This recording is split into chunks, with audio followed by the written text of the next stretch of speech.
தென் எல்லாருக்குமே தெரிஞ்சிருக்கும் நம்ம இயற்கை உரங்கள் என்ன மாதிரி தயாரிக்கப்படுறது, காட்டுக்குள்ள இருக்கக்கூடிய உரங்கள் என்ன மாதிரி உருவாகுது அப்படின்னு தெரிஞ்சிருக்கும். அதாவது இலைத்தலைகளும் மக்கி போன உரங்களாக இருந்தாலும் சரி, சாணி உரங்களாக இருந்தாலும் சரி, குப்பை உரங்களாக இருந்தாலும் சரி, மண்புழு உரங்களாக இருந்தாலும் சரி, இது எல்லாமே மண்ணுக்கு கீழே மக்கி உரங்களாக மாறி தான் நமக்கு வந்து ஹெல்ப்ஃபுல்லாக இருக்கும். அதாவது யூஸ்ஃபுல்லாக மாறும்.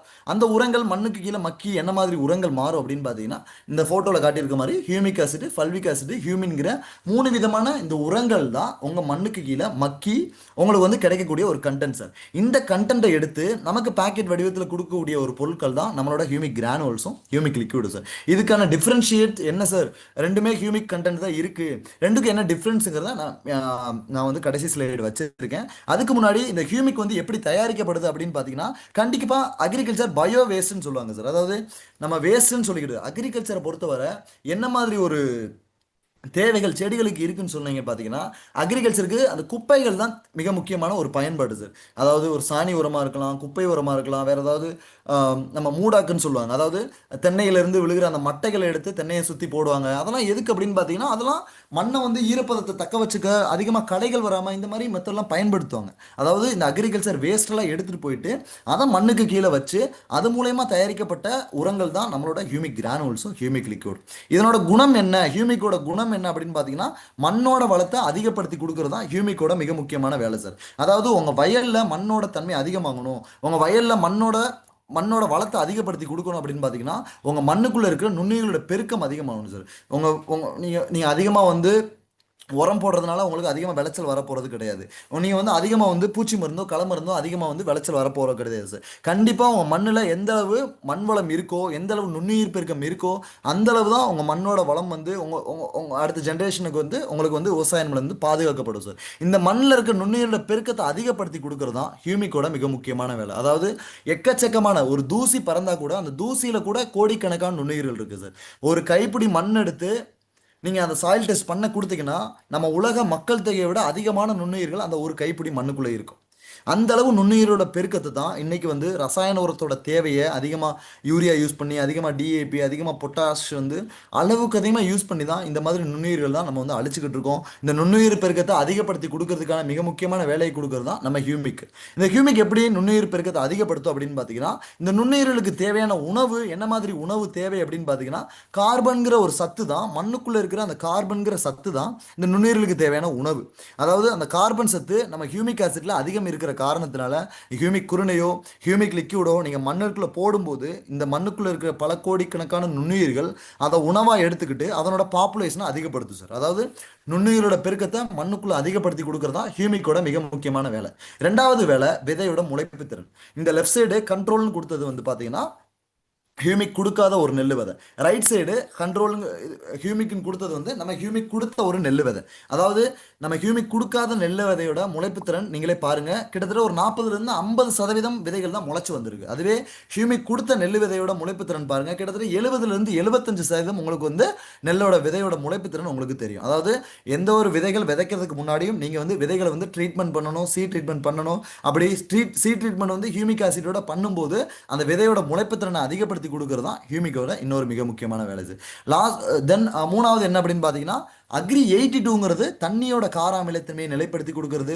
தென் ஹியூமிக்கோட மிக முக்கியமான வேலை என்ன அப்படின்னு பார்த்தீங்கன்னா, மண்ணுக்கும் கார அமிலத்தன்மை இருக்கு, அந்த மண்ணோட கார அமிலத்தன்மையை நிலைப்படுத்தி கொடுக்கறது தான் ஹியூமிக்கோட மிக முக்கியமான வேலை. அதாவது சில செடிகள் அமிலத்தன்மையில நல்லா வளரும், சில செடிகள் காரத்தன்மையான மண்ணில் நல்லா வளரும். ஆனால் எல்லா வகையான செடிகளும் எந்த மண்ணில் நல்லா வளரும் அப்படின்னு பார்த்தீங்கன்னா, இந்த 7 இருக்குல்ல சார், நடுநிலைத்தன்மை, அந்த மண்ணில் தான் எல்லா வகையான செடிகளும் நல்லா வளரும். அந்த மண்ணோட நிலைப்புத்தன்மையை, அந்த மண்ணோட கார அமிலத்தன்மையை நிலைப்படுத்தி வைக்கிறது தான் ஹியூமிக்கோட இன்னொரு மிக முக்கியமான வேலை. தென் நாலாவது என்ன அப்படின்னு பார்த்தீங்கன்னா, வேர் வளர்ச்சி. ஒரு ஒரு செடிகளுக்கு ஆணி வேர்கள் எதுக்கு அப்படின்னு பார்த்தீங்கன்னா, செடியோட நல்லா ஸ்ட்ராங்காக இருக்கிறதுக்கு, செடி வந்து நல்லா சாயாமல் ஸ்ட்ராங்காக இருக்கிறதுக்கு வந்து ஆணிவேர் தேவை. அதாவது அந்த ஆணிவேர்கள் நல்லா வளரணும்னா பாஸ்பரஸ் சத்து தேவை. அப்போ சல்லிவேர்கள் நல்லா வளர என்ன சத்து தேவை அப்படின்னு பார்த்தீங்கன்னா, கண்டிப்பாக வந்து ஹியூமிக் ஆசிட் தேவை. அதாவது அந்த ஆணிவேர்கள் வந்து எதுக்கு அப்படின்னு பார்த்தீங்கன்னா, செடிகளுக்கு நல்லா ஸ்ட்ரென்தன் கொடுக்கறது. சல்லிவேர்கள் எதுக்கு அப்படின்னு பார்த்தீங்கன்னா, செடிகள் வந்து மண்ணுக்குள்ளே இருக்கிற மற்ற சத்துக்களை வந்து செடிகளுக்கு எடுத்து கொடுக்க வந்து சல்லிவேர்கள் தேவை சார். அதாவது பாஸ்பரஸ் சத்து, ஆணிவேர்கள் நல்லா வளர, சல்லிவேர்கள் நல்லா வளர ஹியூமிக் ஆசிட் தேவை.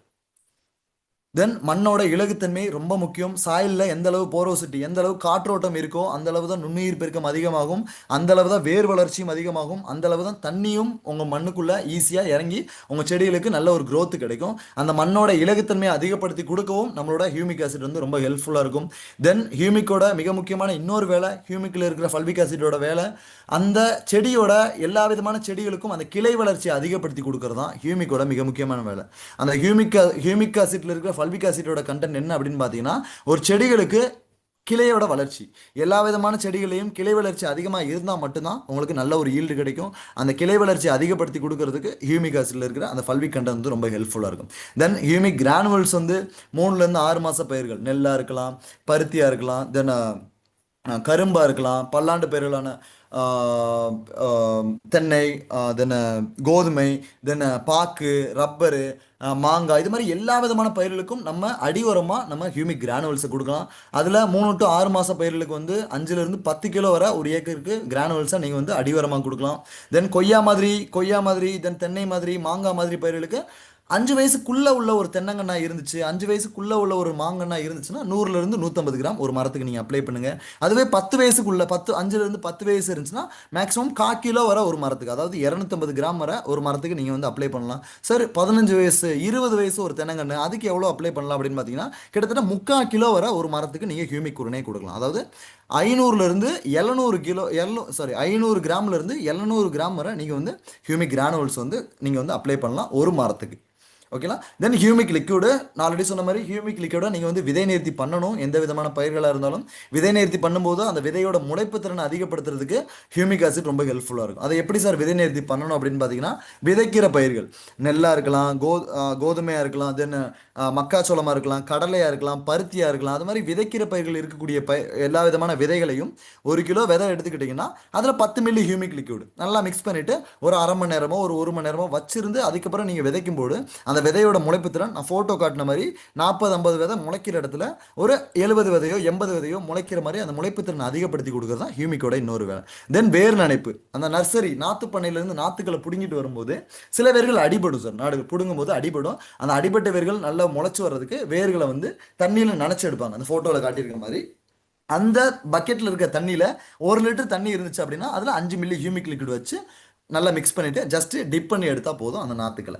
தென் ஹியூமிக் லிக்விடை நீங்கள் ஸ்ப்ரே கொடுக்கும்போது வளர்ச்சி பருவத்தில் மட்டும்தான் நீங்கள் ஸ்ப்ரே கொடுக்கணும். அதாவது பூ பூக்கிற பருவத்திலையோ காய் பிடிக்கிற பருவத்திலையோ ஹியூமிக்கை வந்து நீங்கள் வந்து ஸ்ப்ரே பண்ணக்கூடாது சார். வளர்ச்சி பருவத்தில் இலைகள் வரும்ல, அந்த இலைகள் வர சமயத்தில் மட்டும் நீங்கள் வந்து ஹியூமிக் லிக்விட் ஸ்ப்ரே கொடுக்கலாம். தென் அது மட்டும் இல்லாமல் தரவழியாகவும் ட்ரிப்லையும் கொடுக்கலாம், தரவழியாக ட்ரென்ச்சிங்கும் நீங்கள் வந்து ஹியூமிக் லிக்விடை தண்ணிலையும் கரைச்சி விடலாம். அப்படி கொடுக்கும்போது ஒரு ஏக்கருக்கு 500 கிட்டத்தட்ட 1 லிட்டர் வர ஹியூமிக் லிக்விடை நீங்கள் வந்து ரெகுலராக வந்து தண்ணியில் கரைச்சி விட்டுக்கிட்டே இருக்கலாம். அப்படி கரைச்சி விடும்போது எத்தனை நாளைக்கு ஒரு டைம் சார்? காய்கறி பயிரெலாம் இருந்துச்சுன்னா மினிமம் 20 நாளைக்கு ஒரு டைம்லேருந்து 30 நாளைக்கு, ஒரு மாதத்துக்கு ஒரு டைம் நீங்கள் வந்து ஹியூமிக்கை வந்து தண்ணியில் வந்து கரைச்சி விட்டுக்கிட்டே இருக்கலாம். எந்த விதமான ப்ராப்ளம் இருக்காது. க்ரோத் அப்படி இருக்கும். உங்களுக்கு டிஃப்ரென்ஸ் தெரியும் சார். முன்னாடி நீங்கள் யூஸ் பண்ணதுக்கும் இப்போ நீங்கள் யூஸ் பண்ணிக்கிட்டதுக்கும் கிளியர் டிஃப்ரென்ஸ் வந்து உங்களுக்கு வந்து கண்டிப்பாக பார்ப்பீங்க ஹியூமிக் நீங்கள் கொடுக்கும்போது. ஓகேங்களா? தென் நான் ஆல்ரெடி சொன்ன மாதிரி ஹியூமிக் கிரானுவல்ஸுக்கும் ஹியூமிக் லிக்விடுக்கும் என்ன மாதிரி டிஃப்ரென்ஸ் அப்படின்னு பார்த்தீங்கன்னா, கண்டிப்பாக அதோட பெர்சன்டேஜ் தான். அதாவது கிரானுவல்ஸில் வந்து 1.5% ஹியூமிக் மூலக்கூறு இருக்குது. ஹியூமிக் லிக்விட் திரவத்தில் பார்த்தீங்கன்னா கிட்டத்தட்ட 6% வந்து ஹியூமிக் மூலக்கூறு இருக்குது. ஹியூமிக் குருணை என்ன மாதிரி வேலை செய்யும் அப்படின்னு பார்த்தீங்கன்னா, நீங்கள் மண்ணில் தான் ஹியூமிக் குருணை யூஸ் பண்ணணும். அப்படி மண்ணில் போடும்போது ஸ்லோவாக அந்த ஹியூமிக் மூலக்கூறுகளை ஹியூமிக் கண்டென்ட் வந்து ஸ்லோவாக மண்ணுக்குள்ளே ரிலீஸ் பண்ணி கொடுக்குறது தான் ஹியூமிக் கிரானுவல்ஸோட மிக முக்கியமான வேலை சார். தென் ஹியூமிக் கிரானுவல்ஸோட ஹியூமிக் லிக்விடோட வேலை என்ன அப்படின்னு பார்த்தீங்கன்னா, நீங்கள் தண்ணியில் கரைச்சி விடும்போதோ இல்லைனா ஸ்ப்ரே பண்ணும்போதோ இமீடியட்டாக உங்களுக்கு வந்து ரிசல்ட் கிடைக்கும். அதாவது மண்ணுக்குள்ளே ஸ்லோவாக வேலை பார்க்கக்கூடியது கிரானுவல்ஸு. அதாவது செடிகளுக்கு மேலே இல்லைனா வேர் வளர்ச்சி அதிகப்படுத்த இம்மீடியட்டாக ரிசல்ட் கொடுக்கக்கூடியது ஹியூமிக் லிக்விட். இதை வந்து ஹியூமிக் கிரானுவல்ஸை நீங்கள் லேண்ட் டியூரேஷன் கிராப்பான தென்னை, கொய்யா அது மாதிரி பயிர்களுக்கு நீங்கள் ரெகுலராக யூஸ் பண்ணலாம். தென் நம்ம காய்கறி பயிராக இருக்கலாம், தென் நெல்லாக இருக்கலாம், தென் அது மட்டும் இல்லாமல் கடலையாக இருக்கலாம். அந்த மாதிரி பயிர்களுக்கு வந்து நீங்கள் வந்து இமீடியட்டாக ரெஸ்பான்ஸ் கிடைக்கணும், இமீடியட்டாக செடி வந்து வளரணும் அப்படிங்கிற சமயத்தில் வந்து நீங்கள் வந்து ஹியூமிக் லிக்விட் வந்து ரெகுலராக வந்து நீங்கள் வந்து ட்ரென்ச்சிங்கும் கொடுக்கலாம், ட்ரிப்லையும் கரைச்சி விடலாம், தென் ஸ்ப்ரேயிங்கும் நீங்கள் வந்து கொடுக்கலாம் சார்.